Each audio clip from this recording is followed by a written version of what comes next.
What's going on, guys? Super Savage 789 here, bringing you guys a video. Today doing what if Itachi was the Hokage, episode 3. In the last episode, we covered the Mizuki incident, with Itachi having stopped the Chunin before he could reveal to Naruto his Jinchuriki status. Konohamaru would take Sasuke as his mentor instead of Naruto, due to the Uchiha's relationship with the Hokage. Also, the belt test was much more dynamic, resulting in Team 7 passing in a much more better way. We return to this timeline, now. Team 7 would end up doing their usual D-rank missions, where Naruto would end up going to Itachi asking for a C-rank. Itachi asks Kakashi if he thinks his team is ready, which Kakashi confirms, so Itachi gives them the bridge escort mission. Just like normal, the Demon Brothers attack, with Kakashi pretends to be dead, leaving his Genin team to it, so he can see what they're truly made of. Before they can even touch Naruto and poison him, Sasuke rushes at them with his blade in hand. His movement and his fighting style lead him to taking them down immediately. Watching from afar, Kakashi notices that something is off with the way Sasuke did that, something unnormal. Kakashi makes himself known and would take Tazuna aside to learn about him being targeted like normal. Before they continue moving, however, Kakashi tells Sakura and Naruto to guard Tazuna, as he and Sasuke go and talk in private. He asks Sasuke how he unlocked his Sharingan, which shocks Sasuke, as how someone knows that. His movement and the way he took them down cannot have been in his base. He must have had his dojutsu active. Sasuke remarks he unlocked it in training with Itachi, which Kakashi accepts as an answer, and the duo return to the others.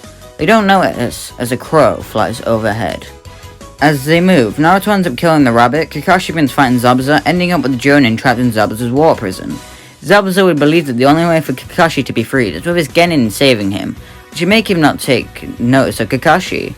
His Sharingan morphs into the Mangekyo, and he uses Kamui on Zabuza's arm, ripping it clean off, breaking the water dome, allowing Kakashi freedom. Kakashi's eyes morph back into the regular eyes. He begins to feel the immense stamina drain in his body. Luckily for him, he'll have a couple moments to get himself together, judging by how Zabuza looks.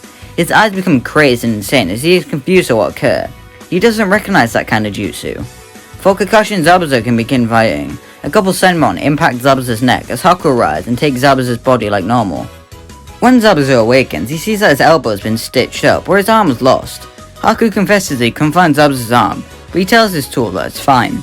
It was his fault for underestimating the infamous Copywell ninja. Next time, he'll make sure he'll kill him. Team 7 arrive at Tazuna's house, where like normal, Naruto meets and bonds with Inari.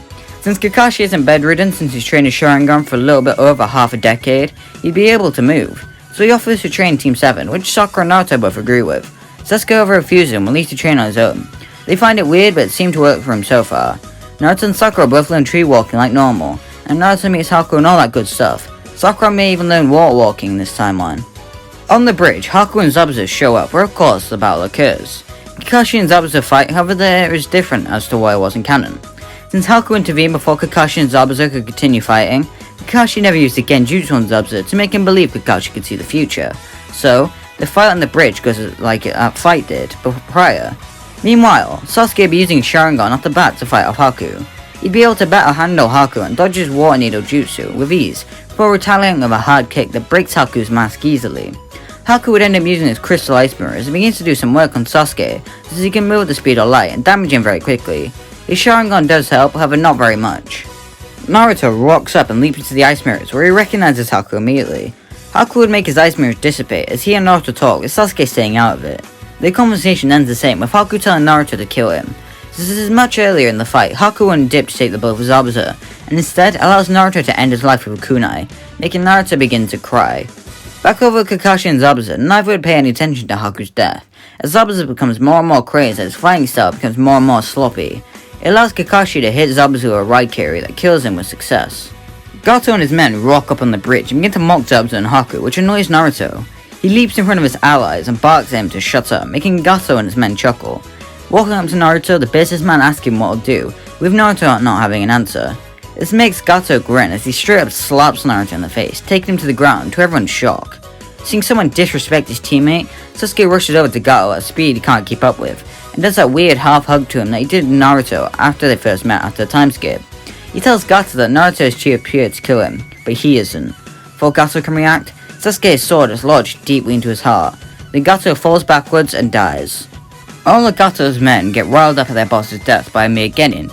If they kill the guy who killed Gato, they will get enough of a reputation, and they can replace him and earn lots of money. They all rush at Sasuke, who looks at them unfazed, ready to battle. Kakashi steps in front of his student and creates a bunch of shadow clones to scare away the men, which works. The Great Naruto Bridge would then be named the Great Seven Bridge, and Kakashi, Sasuke, and Naruto all put an equal amount of work. Since they don't need to bury Zabuza since he never really turned good, the discussion on what to do with his blade comes up. Kakashi volunteers to take it since it'll be good to both train with and will allow him to get better killing blows when combined with Sharingan, so Kakashi begins to train with a blade. Naruto's ninja ways change after this interaction. He realizes that sometimes he needs to kill in order to save his friends, even if the person he has to kill is also his friend. This might not seem important, but trust me, it will be. When returning from the Land of Waves, Sasuke leaves to go be alone. He begins moving at top speed and would end up going to the outskirts of the village, and then, underground. He goes deep underground to meet with someone. "How was your mission in the Land of Waves, Sasuke?" "It was fine, Lord Danzo." In the time between the Land of Waves and Chunin exams, Naruto would be training to surpass Sasuke, so it's how to go for killing blows, and I think Kakashi would show him all of the stuff, since he is his sensei. He'd be training with Sharingan, where he learns the secret of the Shadow Clones much earlier. Naruto and Sakura would be walking through the village one day where they see Konohamaru, Udon, and Minami getting bullied by Kankuro. Since Naruto never met Konohamaru, he'd be impassive about it, telling Sakura to not worry about it. As they go to leave, they hear Sasuke tell Kankuro to back off, as he lands in front of the trio, who are all excited to see Master Sasuke. Gaara would tell Kankuro and Tamari to leave after learning Uchiha's name. He would follow suit. Team 7 would end up all signing the agreement to participate in the Chunin exams, and Sasuke's army feels a bug bite him and realizes that it's Danzo's grunt, Suguru, signifying him with Danzo wanting him. He quickly leaves, where he finds his master bowing at his feet. Danzo tells Sasuke that he's gotten him a special gift of power from an old friend. He should learn to use it in the Chunin exams if he wants power to defeat the people he's up against. Orochimaru steps out of the darkness in his grass kunoichi design, and bites Sasuke on the neck, causing him to quickly fall unconscious from the pain. After a couple of hours of being unconscious of, Sasuke wakes up with his curse marks surrounding his body, as he feels the sinister chakra flow through his body. This power is amazing, he feels like he can do anything. Orochimaru places seal juice on it so Sasuke can better control it when it comes out, if he ever needs a burst in power, which Sasuke thanks him for and leaves. Now, why would Danzo agree to this agreement with Orochimaru? Well, the promise of Sasuke being given lots of power sounds very useful to him as an asset. It benefits Orochimaru since it will make Sasuke want to join him more. However, he needs to play the long con to get the boy to come to him, and he would also need to betray Danzo, so he needs to pick the right time for it. When returning home, Itachi will be waiting for his brother to return. He asks Sasuke where he's been, and Sasuke just tells him training. Itachi stares his brother dead in the eyes, trying to almost read his mind. He knows he's been lying to him for a while. He knows there's more to it than Sasuke been telling him. He and Sasuke never trained, he never awakened his Sharingan with him. That's when his eyes catch onto the black mark near his neck. Using his Sharingan, he examines it to determine what it is, or at the very least, analyze what it looks like. He grabs a pen and paper and begins to draw down the curse mark when Sasuke had left the room. Since he has his Sharingan out, he is able to flawlessly draw it down to the very last detail. He looks at it hard, and yet he's unable to determine just what it is. So, he would go asking other ninja. He would end up asking Kakashi, who has no clue. Now, how will this all play out in episode 4? Well, you have to wait, because, I just said in episode 4. Because that's going to leave him. If you like and subscribe and comment down below, in episode 4. I said episode 4 a lot just then, so I'm not going to say it anymore, because that will get annoying. I really hope you guys like this what if. I've been having fun writing it so far. The dynamic between Sasuke and Danzo is going to be fun. Itachi and Danzo might meet soon. The Konoha crush will go differently. And yeah, make sure you stay tuned for that. And yeah, bye!